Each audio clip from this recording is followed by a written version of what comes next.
Drew Lim from Dan LOK's office speaking. Hey Drew, well, it's good to speak to you. Hey, Harrison.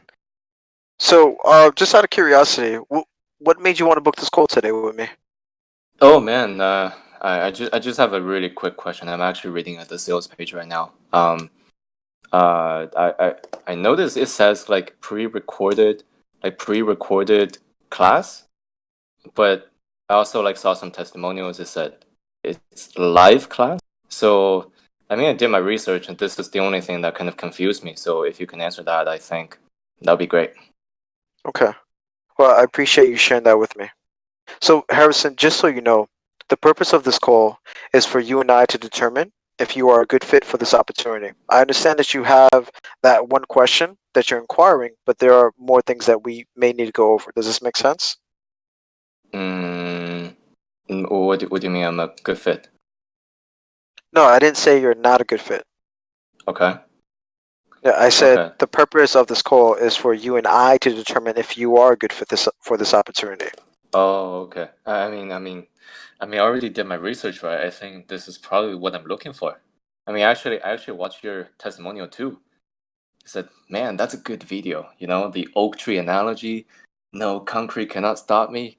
That was good, man. Hmm. Well, Harrison, again, I greatly appreciate that.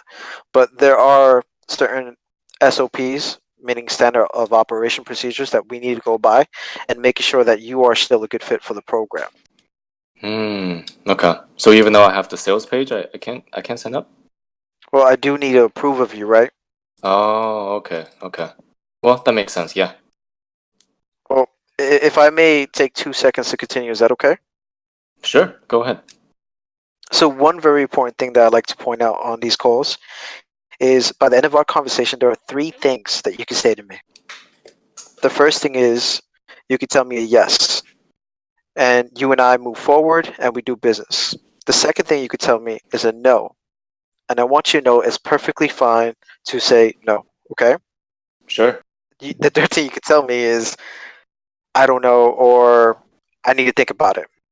Now, just so you know, Harrison, I've been doing this for a very long time, and usually when a person says they want to think about it, it's normally a no.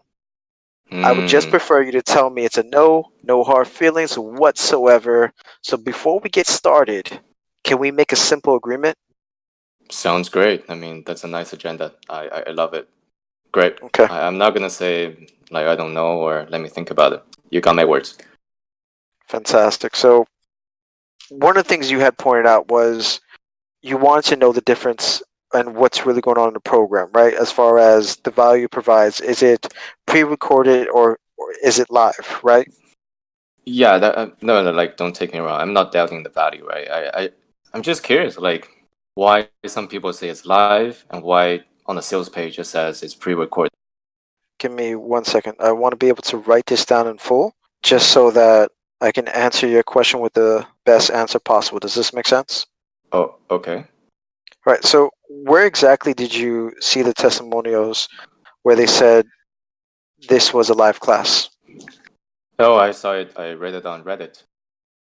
I read it on Reddit. That's good. You read it on Reddit. Nice. And how many did you read? Did you remember? Sorry? How many of these did you read on Reddit? No, I was just doing some research, you know. I saw like, what's your experience going through Dan Lok's high ticket closer certification program? And people said, oh, like there's one guy, I forgot his name, but he said he actually role played with Dan during the class, and that's really sick. I want to do that. But when I go to the sales page, it says it's pre-recorded, right? And so I'm a little bit confused. Is it like recent change or like, well, why is the discrepancy? That's a great question, Harrison. I'm just curious, why is that important to you? Hmm. If I'm gonna join the course, I want to be able to roleplay with Dan, right? Don't you want to do so? Well, if you can't roleplay with Dan, how does that affect your decision? Well, it doesn't affect them. I'm probably still gonna join, but I just want to know if I can, right? Uh, I'm curious to know why do you want to join this program? I mean, Drew, I've been following Dan for a long time now, and I met him at the VEG a few years back, and at that time I was like, this guy's good, right? And but there's one day I think it's 2 years back I watched one of his YouTube video, and that was blown away. I was blown away by the value. That's I just had a completely different impression. I was like, wow, he's so good. That's when I really started to follow his content. And then I first joined Dan on Demand. So I was there, right? Like the Dan on Demand, it was great, and later I signed up for the perfect closing script, Hmm. because I at that time I switched my career. I was like selling piano, so I was doing okay, but I felt, hey, maybe Dan could help me out. So I just tried out that perfect closing script and implemented, like position yourself, and you just ask questions, and a gem type. That was great, man. Like what gem do you think I am? What gem do I think you are? That's a great question. Now, Yeah. before we get into that, I don't want you to tail off your story. So, is it okay if you continue? Oh, okay, sure. Oh, by the way, I'm Emerald, so in case you wonder. But yeah, so I took the perfect closing script. It was great. I had like 20% more sales in my performance last month. And 2 weeks ago, I joined the salescost.com. And man, I think I like your comment actually. I think I like your comment in the section. Then that was amazing. Like the first week, Raphael, great, awesome. And the second week, I listened to Peter Kim, and that was mind blowing. The role play that he did with I forgot his name, but the two closers, that was just mind blowing. And later the Mm, closers, that they are from high ticket closer certification program, and that got me interested, right? So I saw, all right, if I already learned so much from the perfect closing script, what what how can I say this? I just got too excited. Like, what can I receive from this high ticket closer program? Do you know what I mean? yes, I know what you mean. What can I receive? Yeah. And I've no doubt it'll be a lot. I watched the testimonials. It was amazing. I saw so much transformation. I mean, yeah, that I want to be one of them. I want to be on the page where people can see my face, telling them how Dan changed my life, even though he already did, right? That's profound to hear you say.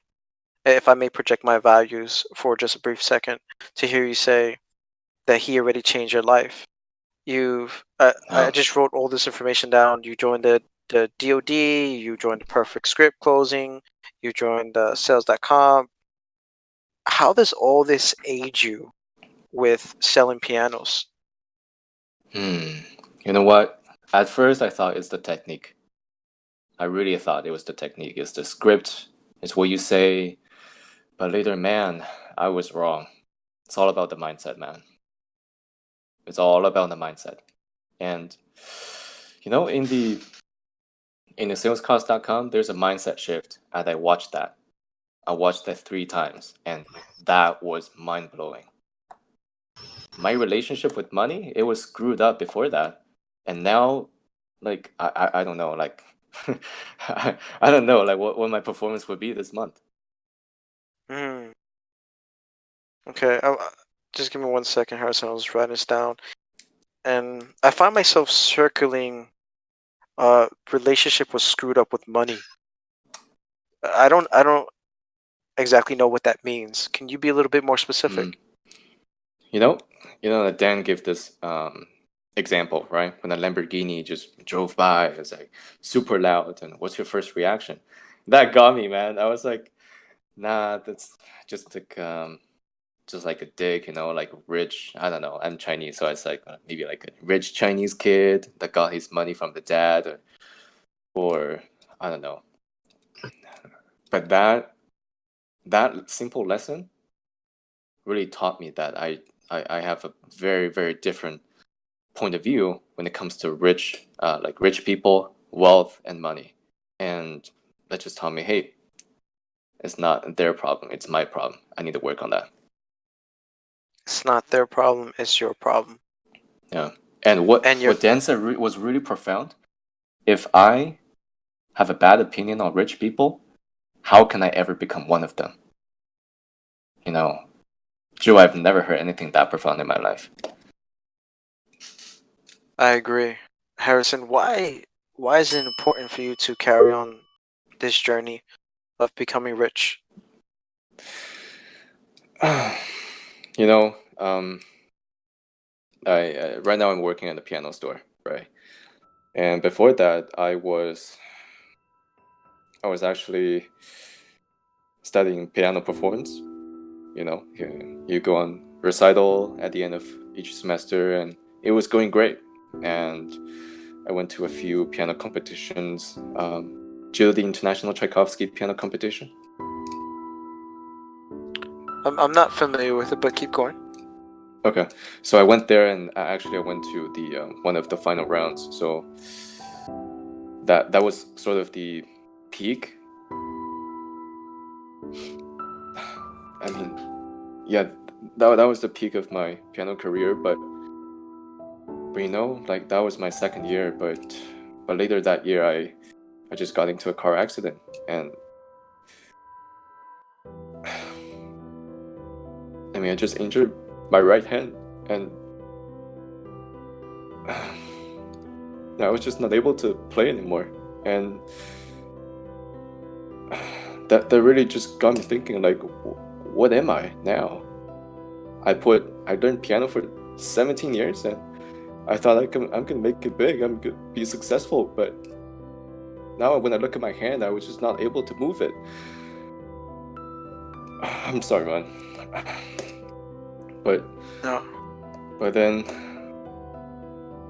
one of my friends introduced me to this piano sales. He said, like, Harrison, you're pretty good with people. You're good with talking, and maybe you can do the sales. And even though your right hand doesn't work, your left hand still does, and you can showcase your skills, and you don't need to use both hands. You can just use one hand, and you can amaze the customers, and they'll buy. And that's what I did, right?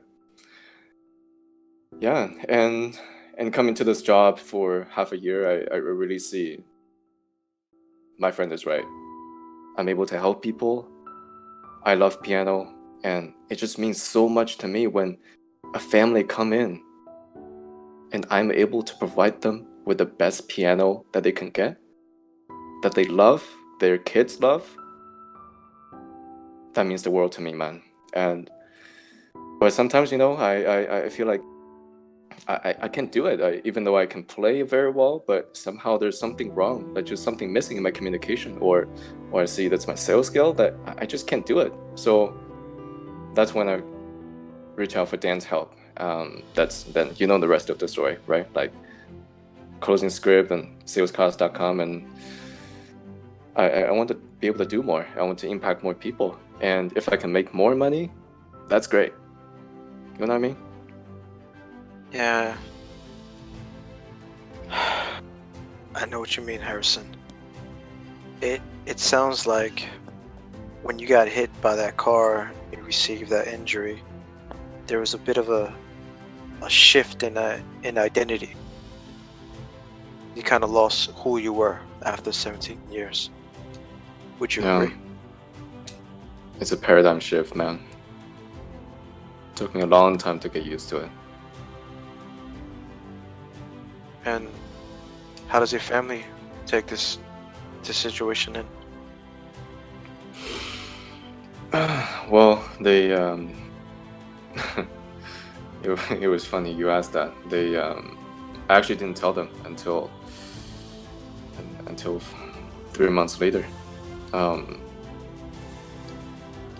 because they're not from, because I'm in Toronto, right, and they're back in China, so I don't want them to like be in the position where they know something happened to me, but they can't do anything about it. I don't want them to fly here. I don't want to fly back. 14 hours really sucks, right? So I didn't tell them until like everything settled down. So yeah, at that point, I was already working at the piano store. So, you know, like, they're really shocked. They're so shocked to hear that. But fortunately, I was able to pull it off. So, but thanks for that, for asking me that question, man.